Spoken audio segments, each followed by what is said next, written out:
The war in Ukraine, Secretary of State Antony Blinken and Defense Secretary Lloyd Austin in that high-stakes visit to Kyiv, landing in Poland and traveling by train to Kyiv with the shades pulled down for much of that journey.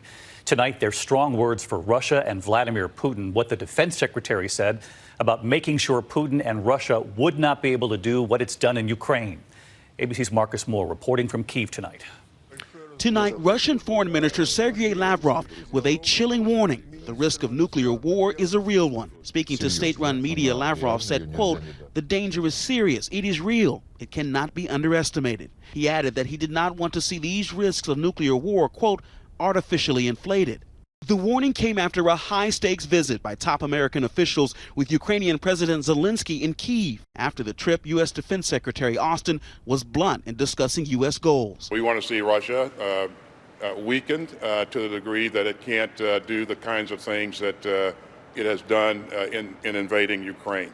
U.S. Secretary of State Antony Blinken said Russia has already failed in its original goals for the war and announced more assistance, including more than $322 million in new military aid for Ukraine. We do know that a sovereign, independent Ukraine will be around a lot longer than Vladimir Putin's on the scene.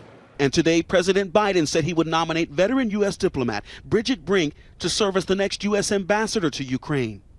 Today, Russia unleashing new attacks on at least 5 railway stations and fuel sites across central and western Ukraine.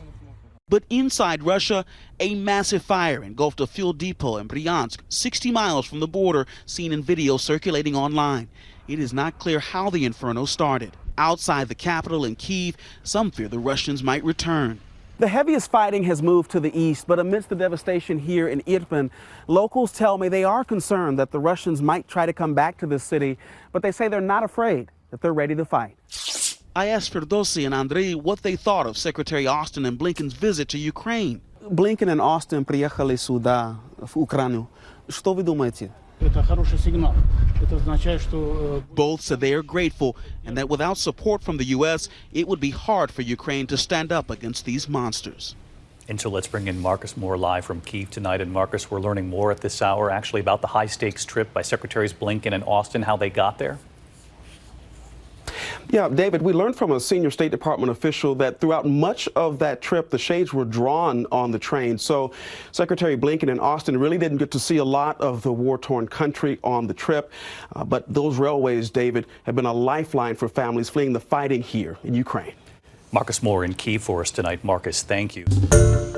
Hi, everyone. George Stephanopoulos here. Thanks for checking out the ABC News YouTube channel. If you'd like to get more videos, show highlights, and watch live event coverage, click on the right over here to subscribe to our channel. And don't forget to download the ABC News app for breaking news alerts. Thanks for watching.